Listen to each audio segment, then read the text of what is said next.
नमस्कार। आज बात करते हैं मार्केटिंग की। एक ऐसी दुनिया की जो सिर्फ एड्स और सेल्स तक ही सीमित नहीं है, बल्कि उससे कई ज्यादा गहरी और सच कहूं तो काफी दिलचस्प है। अक्सर जब मार्केटिंग का नाम आता है तो दिमाग में क्या आता है? विज्ञापन, सेल्समैन, डिस्काउंट्स, है ना? ज्यादातर लोग यही सोचते हैं कि बस यही है मार्केटिंग। पर सच तो यह है कि ये पूरी कहानी का बस एक छोटा सा हिस्सा है, बहुत छोटा। ये ना एक आइसबर्ग की तरह है जो हमें ऊपर दिखता है। वो एड्स, वो सेल्स, वो तो बस टिप है। असली खेल तो पानी के नीचे चल रहा है। तो चलिए आज इसी गहराई में उतरते हैं और इसकी पूरी दुनिया को समझते हैं। तो शुरुआत करते हैं सबसे बुनियादी सवाल से। आखिर ये मार्केटिंग है क्या भला? अक्सर लोग सेलिंग और मार्केटिंग को एक ही चीज समझ लेते हैं, पर ऐसा है नहीं। देखिए, सेलिंग या बेचना वो तो गेम का आखिरी हिस्सा है, जब प्रोडक्ट हाथ में है और पैसे लिए जा रहे हैं। लेकिन मार्केटिंग, अरे मार्केटिंग तो तब शुरू हो जाती है जब प्रोडक्ट का आइडिया तक नहीं आया होता। ये वो पूरी की पूरी स्ट्रैटेजी है। मार्केटिंग के गुरु माने जाते हैं फिलिप कॉटलर। वो कहते हैं कि मार्केटिंग असल में एक सोशल प्रोसेस है। मतलब ये सिर्फ चीजें बेचना नहीं है, ये लोगों की जरूरतों और इच्छाओं को समझने के बारे में है और फिर एक ऐसी चीज बनाकर देना जिसके बदले में वो खुशी खुशी कुछ वैल्यू एक्सचेंज करें। ये सिर्फ एक ट्रांजैक्शन नहीं है, ये एक रिश्ता बनाने की कला है। तो इस पूरी प्रोसेस के ना 4 बड़े पिलर्स हैं। सबसे पहला, नीड्स एंड वांट्स, यानी जरूरतें और इच्छाएं। पता तो चले कि लोगों को चाहिए क्या।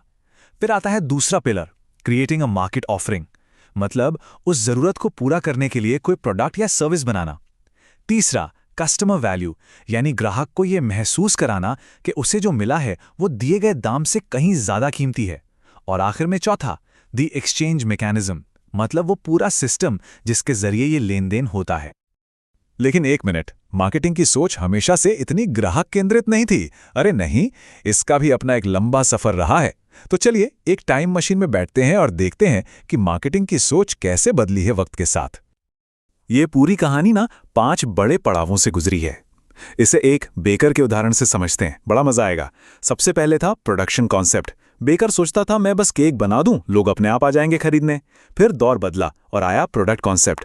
अब बेकर सोचने लगा, नहीं, मुझे दुनिया का सबसे बेस्ट, सबसे टेस्टी केक बनाना होगा। फिर भी बात नहीं बनी तो आया सेलिंग कॉन्सेप्ट।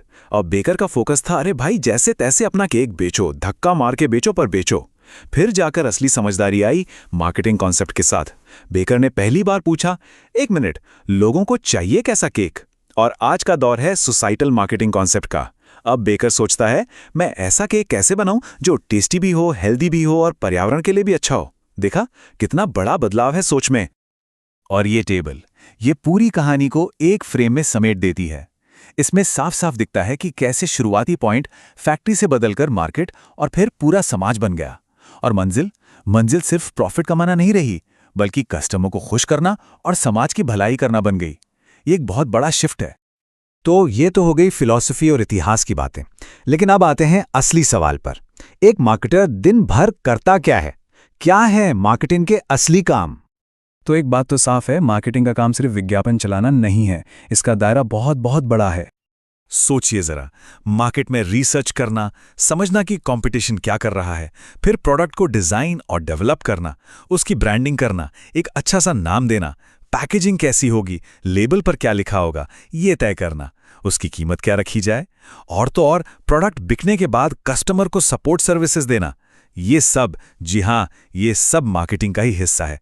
सही मायनों में ये किसी भी बिजनेस का नर्व सेंटर होता है। तो अब सवाल उठता है कि एक मार्केटर अपनी स्ट्रैटेजी को जमीन पर कैसे उतारता है? उसके पास कौन से टूल्स हैं? यहीं पर एंट्री होती है मार्केटिंग के सबसे मशहूर कॉन्सेप्ट की, द 4 P's ऑफ मार्केटिंग। इन्हें मार्केटिंग स्ट्रैटेजी के 4 स्तंभ भी कहा जाता है।